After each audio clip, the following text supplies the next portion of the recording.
Is this thing on? Welcome back to Big Mouth and fancy seeing you here in Jew. A very welcome, my friends, and especially my enemies. Come in, sit down, no touching. I don't do the touching. And welcome to my Doom Patrol Season 1 review and reaction. Off the bat, my review and reaction is I haven't seen a show as satisfying as this for a very long time. Maybe since I watched 24 or Lost Season 1.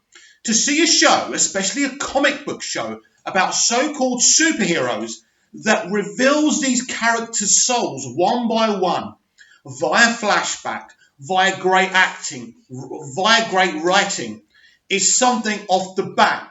Any bunch of producers that can bring people like Timothy Dalton, probably the most talented actor ever to play James Bond, and Brendan Fraser to this cast is absolutely fantastic. So I think instead of going through the plot and reviewing the plot and all of that, I think the best thing really is to look at this review via character by character. So we're going to start first with Victor Stunt, aka Cyborg. Now, we've seen Cyborg once before in live action, and that's in the Justice League movie. I quite liked him in that film, but that film has issues and problems. But what they do with Cyborg, and I know this actor quite well, I know his body of work, and where are we? Yeah, Joyvan Wade, Cyborg. Now, Joyvan Wade is a British actor who was in EastEnders, the British soap EastEnders. He's done so well to land this role, and his performance is absolutely fantastic. But the writing for him is excellent. I remember seeing a little clip between Robot Man and him, and there was a joke in there about the Justice League, and I thought this show was just going to be a sitcom, and I wasn't initially interested in watching this show. But this show, of course, is funny, but it's brilliant. It's so dramatically serious, and Cyborg's arc in this show is as good as any film could ever do. It's so brilliant. The acting, the guy who plays his father, who of course played Martian Manhunter in Smallville, this show is scattered with phenomenal casting choices. But as I say, Joyvan Wade, hope I'm saying your name properly by the way, as Cyborg is amazing. And the main arc is him reliving his mother's death.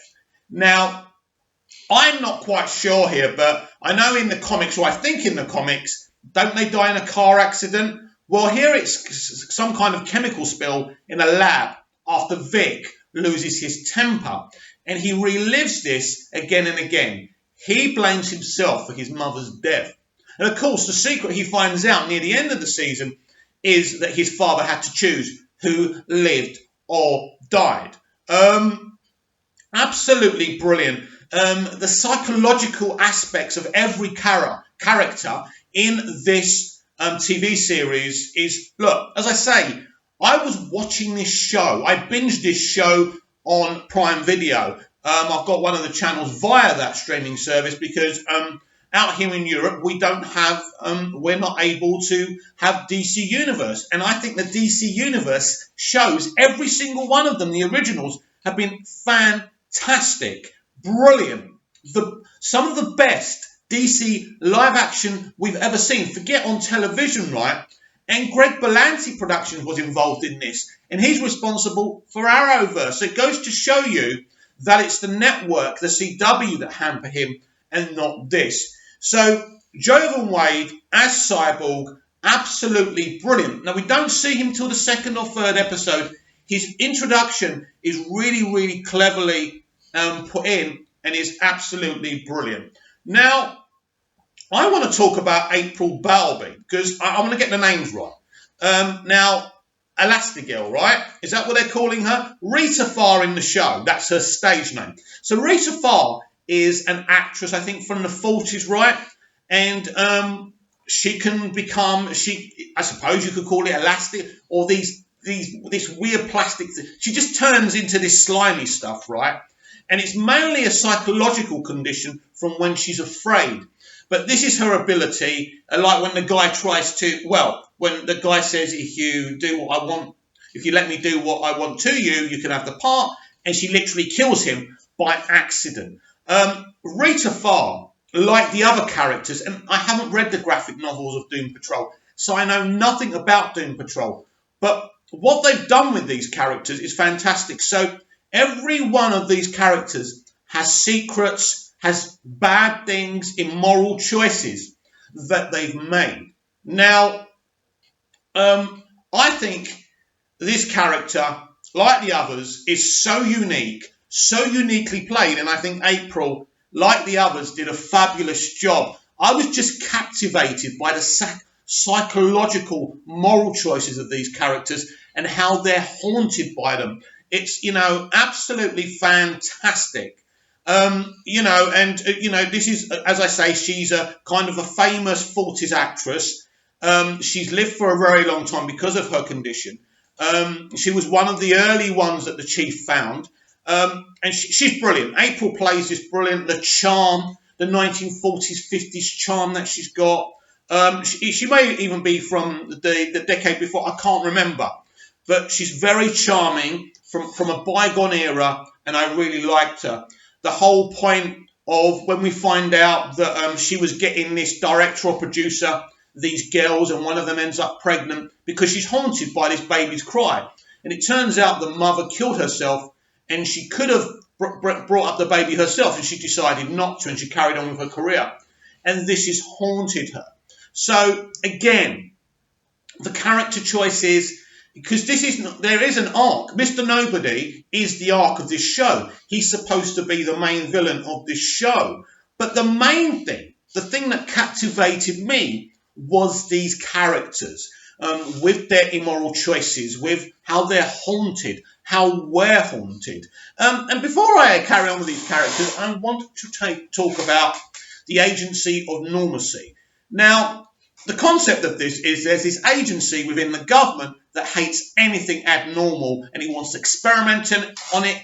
It wants to use it, like the town of Danny. Another fabulous concept, by the way.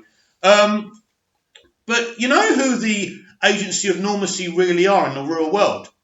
You and me. In life, and it doesn't, you'll be saying, no, it's not me, but it is. Anything that's not normal to us, that's abnormal, we want to crush it. I see it on social media all the time. If you're different, and I will say I'm not like the average bear, and I have got issues myself. And this is why at this stage of my life and how I'm feeling a bit low at the moment, watching this show really helped me. Because the agency of normalcy cannot accept anything that's different, whether it's members of the LGBTQ community. And I want to talk about the whole thing about being gay, being in the closet, being afraid, because we will get to Larry's character. And fabulous, absolutely fabulous. But so the agency of normalcy is you and me. We live in a society that wants to catalogue everyone either as normal or abnormal. And we treat people who we believe are not normal. You're weird. You're a weirdo. How many times? We are the agency of normalcy. The creators of this comic, this graphic novel, got it spot on. They're showing us a reflection. I love storytelling like that. We can't accept everyone as human beings and say, do you know what? Isn't it great that everyone's different and unique? No, we want to make everyone normal. Everyone's got to be married with children, mortgage, 4.2 kids, or we reject them. We stamp on them because we feel uncomfortable because they're not like us. And it breaks my heart. And to see it done via the agency of normalcy and the hate they have for anything abnormal really is so horrifying,ly beautifully compelling. So let's go back to the characters. So, look, Brendan Fraser isn't kind of the A kind of star actor he used to be, but he's a very, very talented man. And he plays Robot Man.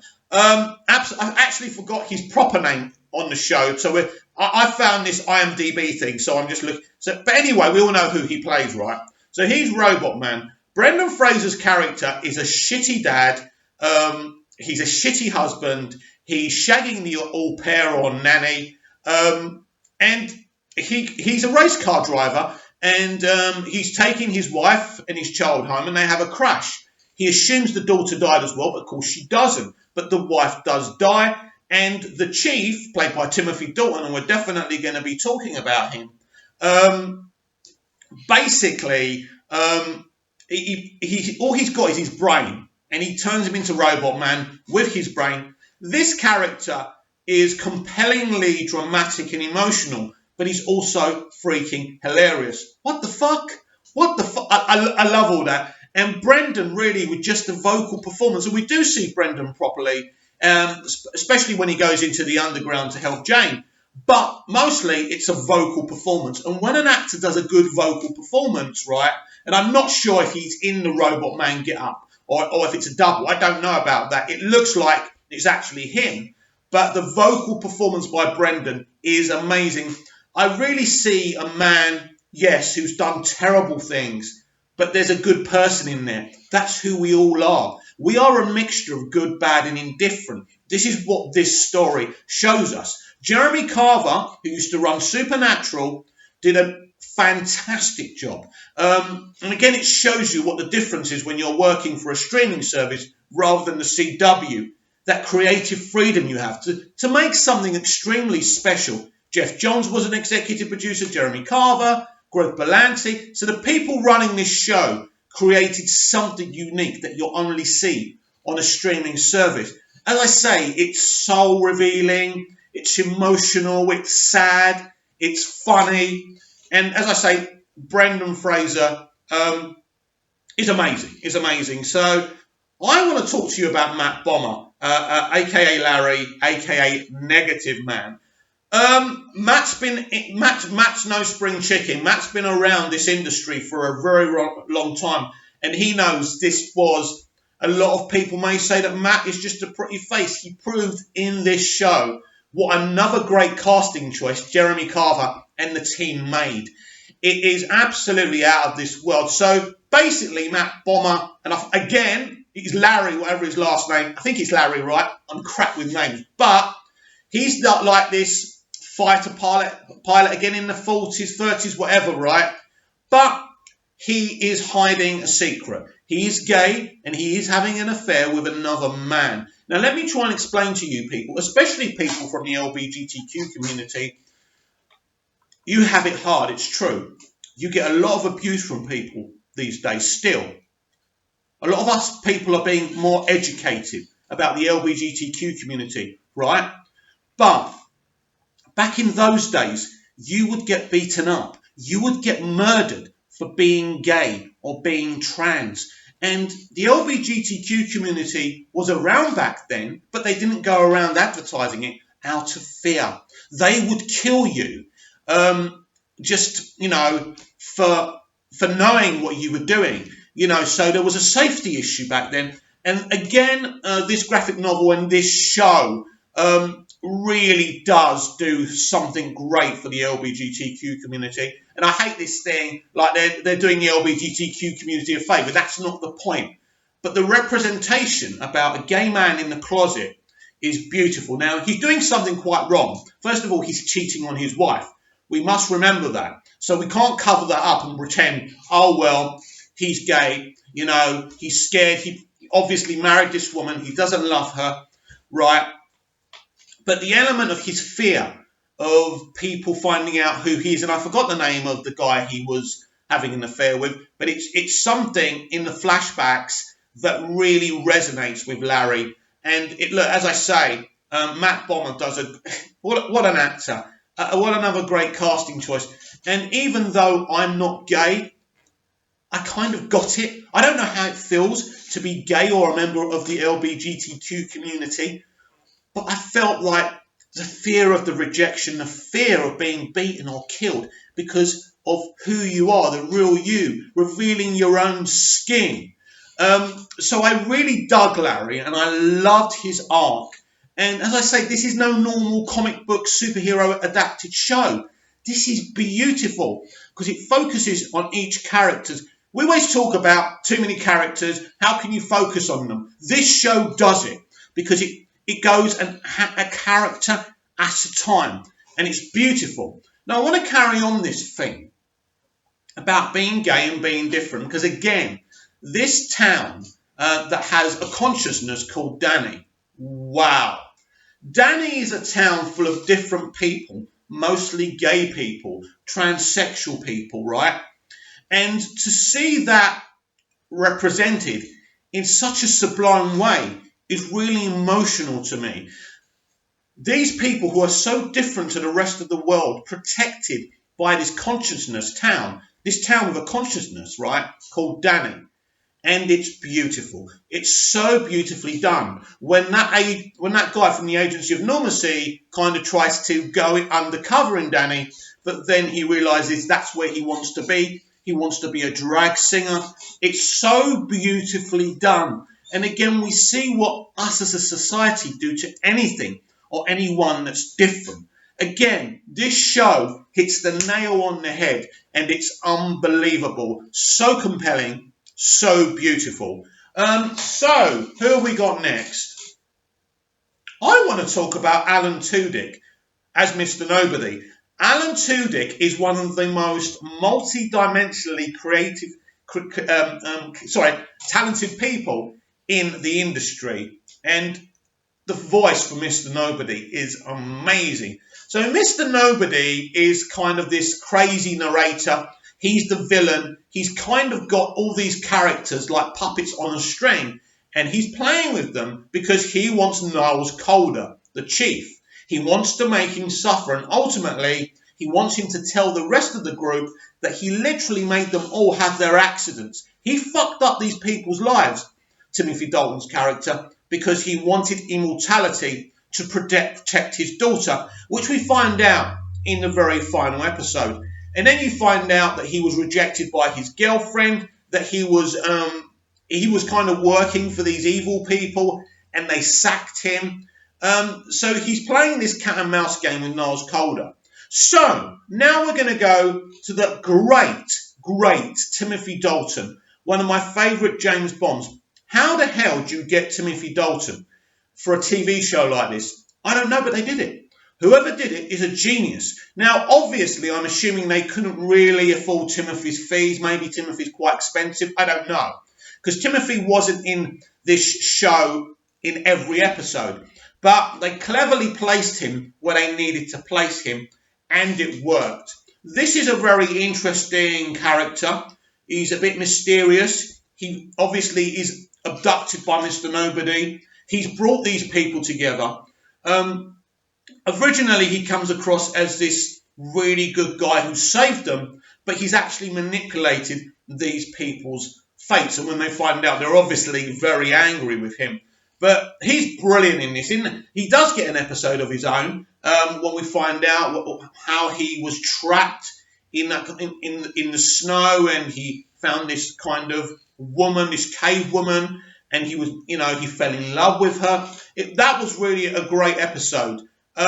Absolutely fantastic. And Timothy Dalton was so amazingly warm in his performance. But I'm saving the best till fucking last. Diane Guerrero, right? I probably got your name wrong. You're probably not watching this, but I apologise. Diane Guerrero. I can't get your surname. I'm sorry. Diane. Let's just call you Diane. Diane as Crazy Jane is... You can't just pick anyone to play this role. This character has multi-personality disorder. Let me be clear here. I hate this condition being called a condition or a disorder. You see, we've all got multiple personalities, but there's dormant sides of our brains, so we're not conscious of that. There are people out there that actually are suffering this. Imagine having all these different personalities, right? These people end up on medication, in asylums. It's horrible. So to actually write a comic book character that has these multiple personalities is amazing. And Diane plays this character on a level. Let me just say, because of the way the industry is politically motivated, they do use her now and again to men's shame. But I'm going to ignore that because that's normal now. And because this show is so good and so on the level, I don't give a fuck. I'm even trying to understand why some people politically hate men so much. I think I'm starting to understand. Instead of hating it, I'm trying to get things a bit more. But anyway, let's talk about Crazy Jane and let's talk about Diane. So she's got multiple personalities disorder. One of the personalities is a young girl who was abused by her father. She keeps on hearing his voice. And the whole thing is, these characters, all these characters within Jane are kind of in a place called the Underground. And there's a brilliant episode where Robot Man goes and finds her. And the relationship between Robot Man, right, and Jane is amazing. It's such a, it's a kind of maternal father-daughter relationship. But she's a tough girl because she's had to be. So she curses a lot. She swears a lot. She keeps everyone at arm's length. And as I say, Diane played this should have been an Emmy Award-winning performance, but we don't give people in comic book TV shows awards like that, do we? And she deserves this because the acting on this show, and I'll repeat it, is on a different level. So just seeing a young woman going through this is amazing. And to see her arc develop through the series is so utterly powerful and unbelievable. And as I say, I think it's amazing. I think the whole show's amazing. And as I say, the whole arc of the show is about this Mr. Nobody using these people as his own playthings. And to see all these characters going through what they go through is amazing. As I say, I've never seen a comic book film like this. The finale was interesting, wasn't it? Because it went totally into a nuts. Oh, and I must say that sequence in one of those episodes when they're at Danny and you've got the guy who can flex. I forgot his name, right? His story was awesome as well, by the way. And he flexes the wrong muscle when he's going to send them to the white space and they all start coming. It was fucking hilarious. It's one of those... This show was really Twin Peaks in the way it was executed, and I really like that. But that bit when they're all kind of orgasming and coming, and even the town, excuse me, of Danny, you see the water, you see the fountain come up. It is absolutely amazing. I just want to give an honourable mention here to Alec Mappa, who plays Animal Vegetable Mineral Man, Steve Larson. Brilliant. Because you kind of meet him and then he's infected and then he's kind of got... It's weird. He's got like this dinosaur... I can't even explain it, but... And they keep on reporting about him on the news and he becomes this kind of petty villain. It really is hilarious. But yeah, Ethan McDowell as Forsyth, Man in Black, really good as well. He was really brilliant. The cast in this is just amazing, off the scale, and I really, really, really enjoyed this show. I'm giving this show a full 10 out of 10 because it was simply amazing, stunning, compelling, gripping. This is a superhero comic book adaptation television series that's totally pure character driven. And look, I was surprised. I was surprised by what I got and what I saw. And I say, freaking hell, bravo everyone involved, because we just don't see content as good as this anymore. And to see it re-illuminates my faith in the industry. So please let me know what you thought of Doom Patrol in the comments below. Please like, share and subscribe. Share the video, share the channel, and I'll be back with even more thoughts and reviews and reactions in the days, months, and even years to come.